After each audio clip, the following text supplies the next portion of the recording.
2장. 여러분도 기억하시겠지만 내가 처음으로 여러분에게 가서 하나님이 행하신 놀라운 일을 전할 때 나는 번지르르한 말이나 최신 철학으로 여러분을 감동시키려고 하지 않았습니다. 오히려 나는 쉽고 분명하게 전하려고 노력했습니다. 처음에는 예수가 누구이신지를 전했고 그 다음에는 십자가에 달리신 예수가 어떤 일을 하셨는지를 전했습니다. 나는 그 일을 어떻게 해야 하는지 자신이 없었고 내가 그 일에 적합하지 않다는 것을 절실히 느꼈습니다. 더 솔직히 말씀드리면 나는 몹시도 두려웠습니다. 내가 메시지를 전할 때 여러분이나 다른 누구에게 감동을 주지 못한 것은 그 때문입니다. 그러나 메시지는 결국 전해졌습니다. 하나님의 영과 하나님의 능력이 그렇게 한 것입니다. 여러분의 믿음의 삶이 나나 다른 누구의 지적이고 감정적인 화려한 말솜씨에서 비롯된 반응이 아니라 하나님의 능력에서 비롯된 반응인 것이 분명해졌습니다.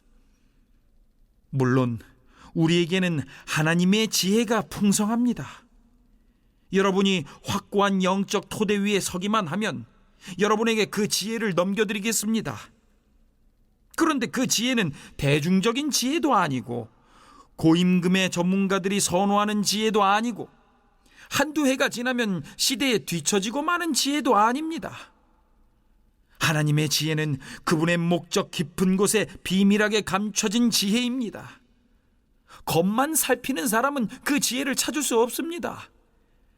그 지혜는 최신 소식이 아니라 가장 오래된 소식입니다. 그 지혜는 우리가 등장하기 훨씬 오래전에 하나님께서 그분의 가장 좋은 것을 우리 안에 드러내시려고 정하신 방식입니다. 우리 시대의 전문가들은 그 영원한 계획이 무엇인지 조금도 알지 못했습니다. 만일 알았더라면 그들은 하나님께서 계획하신 생명의 주님을 십자가에 매달아 죽이지 않았을 것입니다. 다음에 성경 말씀이 있는 것은 그 때문입니다. 어느 누구도 이 같은 것을 보거나 듣지 못했고 이 같은 것을 상상해 본 적도 없다. 그것은 하나님께서 자기를 사랑하는 이들을 위해 마련해 두신 것이다. 하지만 여러분은 그것을 보고 들었습니다. 이는 하나님께서 그분의 영을 통해 그 모든 일을 여러분 앞에 다 드러내 보이셨기 때문입니다.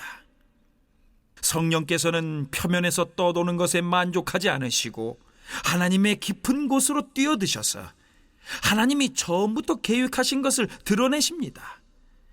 여러분이 생각하고 계획하고 있는 것을 여러분 자신이 아니면 누가 알겠습니까? 하나님도 마찬가지이십니다. 하나님께서는 자기가 생각하는 것을 아십니다. 또한 그것을 우리에게도 드러내 주십니다. 하나님께서는 우리에게 베푸시는 생명과 구원의 선물을 자세히 알려주십니다. 우리는 이 세상의 추측과 견해에 의지할 필요가 없습니다. 우리가 이 사실을 아는 것은 책을 읽거나 학교에 다녀서가 아니라 하나님께 직접 배웠기 때문입니다. 하나님께서 예수를 통해 우리를 1대1로 가르쳐 주셨습니다. 그와 같은 방식으로 우리도 그것을 여러분에게 직접 전합니다. 영에 속하지 않은 사람은 본질상 하나님의 영의 선물을 받을 수 없습니다. 그에게는 그럴 가능성이 없습니다.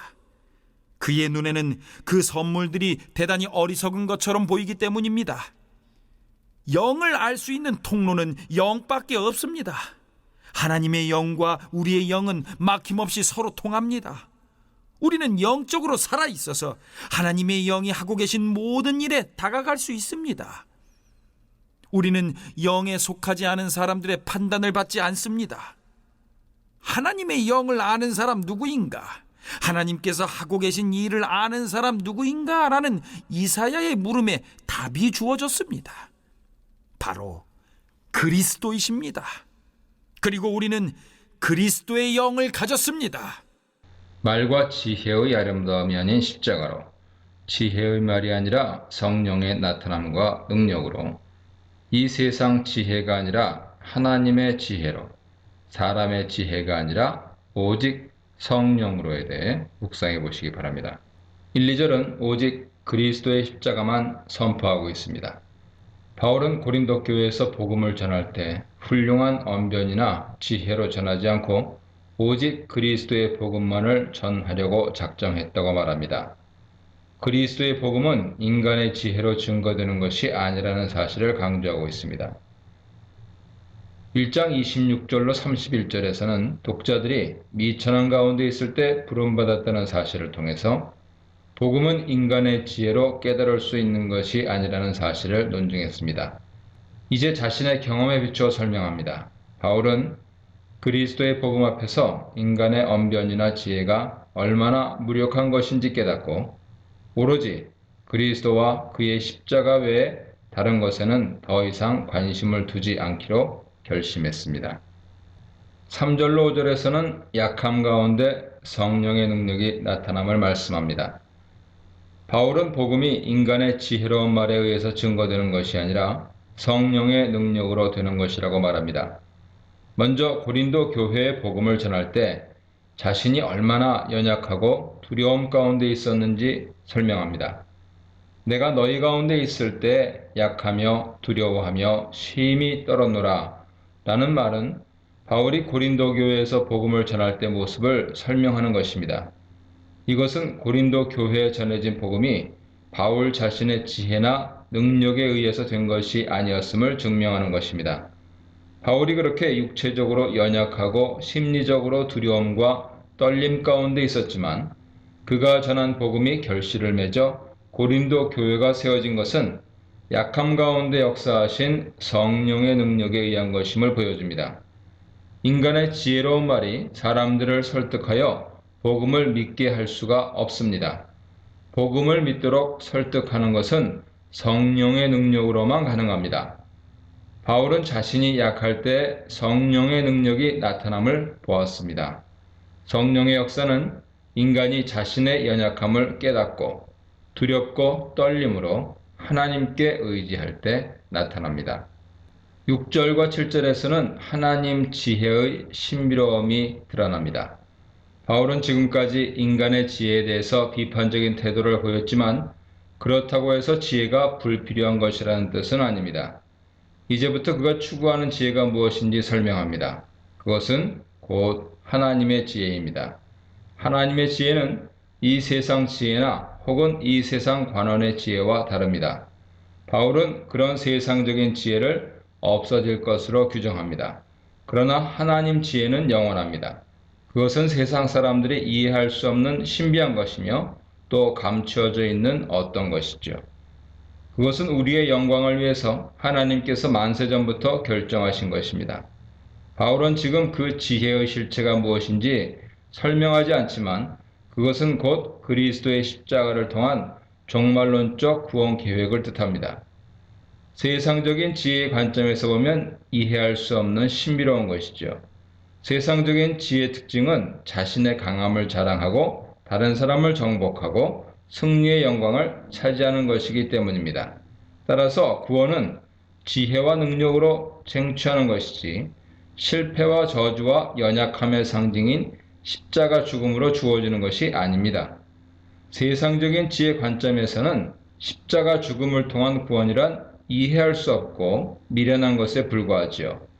그런데 고린도 교회 성도들이 지금까지 분쟁하면서 추구했던 것이 바로 그러한 세상적인 지혜였습니다. 바울은 이제 독자들에게 분명히 말합니다. 고린도 교회 성도들은 없어질 세상적인 지혜를 추구했지만 바울은 하나님의 지혜를 추구합니다. 그 하나님의 지혜를 이해하고 받아들일 수 있는 자들은 완전한 자들입니다. 따라서 바울의 복음은 완전한 자들에게 선포되고 있습니다. 여기서 완전한 자는 하나님의 성령을 받은 자를 말하고 있죠. 8절 9절은 이 세상은 하나님의 지혜를 알지 못함을 드러냅니다. 세상적인 지혜로는 하나님 지혜를 알지 못합니다. 바울은 세상의 관원들이 영광의 주 그리스도를 십자가에 못 박아 죽였다는 사실에 근거하여 그들은 결코 하나님의 지혜를 알 수 없는 자들임이 증명되었다고 말합니다. 왜 이 세상은 하나님 지혜를 알지 못합니까? 바울은 이사야 64장 4절을 인용해서 그것을 설명합니다. 하나님 지혜는 영적이지만 세상적인 지혜는 육적입니다. 영적인 지혜는 육신의 눈과 귀로 보고 들을 수 있는 것이 아니기 때문에 세상 사람들의 마음에 하나님의 지혜가 들어갈 수 없습니다. 이것은 세상 사람들이 그리스도의 십자가 죽음을 보고 들었지만 그것을 통해서 하나님이 계획하신 구원의 지혜를 깨닫지 못한 것을 가리키죠. 10절로 13절은 성령 받은 자가 참된 지혜를 분별함을 말씀합니다. 바울은 하나님의 영인 성령을 받은 자만이 하나님의 지혜를 알 수 있다고 설명합니다. 성령은 하나님의 마음속에 있는 깊은 생각까지 살펴서 발견할 수 있죠. 사람의 사정은 사람이 알고 하나님의 사정은 하나님의 영만이 알 수 있습니다. 그런데 그리스도인들은 세상 영을 받지 않고 하나님 영을 받은 자들이죠. 하나님께서 우리에게 그의 영을 주신 목적은 하나님께서 우리에게 은혜로 주신 모든 것을 깨달아 알게 하기 위해서입니다. 그리스도의 십자가를 통해서 우리에게 주신 하나님의 구원의 은혜는 오직 성령을 받은 자만이 깨달을 수 있습니다. 바울은 여기서 공개적으로 독자들에게 지금 너희들이 추구하는 것이 세상적인 영인지 하나님의 영인지 생각해 보라고 촉구합니다. 고린도 교회 성도들은 분명히 하나님 영을 받은 자들입니다. 그런데도 그들은 마치 세상 영을 받은 것처럼 생각하고 행동하고 있습니다. 바울은 다시 그가 선포한 복음은 사람이 가르친 지혜로 한 것이 아니라 성령 가르침에 따라 한 것이라고 분명하게 밝히고 있습니다. 14절로 16절입니다. 육에 속한 사람은 신령한 자를 판단할 수 없습니다. 13절이 성령을 받은 자들의 영적 분별력에 대한 설명이라면 14절에서는 육에 속한 사람의 영적 무능함을 강조합니다. 육에 속한 사람들은 하나님의 영을 받지 않은 세상의 자연적인 사람들을 가리키죠. 그들은 아무리 세상적인 지혜에 통달했다고 하더라도 영적인 것을 깨닫고 분별할 수 있는 능력이 없습니다. 영적인 일에 무능할 뿐만 아니라 오히려 그것을 배척하는 특성을 가지고 있죠. 세상적인 사람들은 영적인 것의 가치를 깨닫지 못하기 때문에 성령의 일이 미련한 것으로 보이기 때문입니다. 바울은 15절에서 결론적인 진술을 합니다. 신령한 자는 모든 것을 판단할 수 있지만 그는 아무에게서도 판단을 받지 아니합니다. 이것은 바울의 자기 변호적인 진술이죠.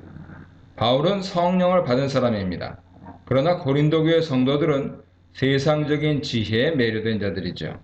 그러므로 바울은 그들을 판단할 수 있지만 그들은 바울을 판단할 수 없습니다.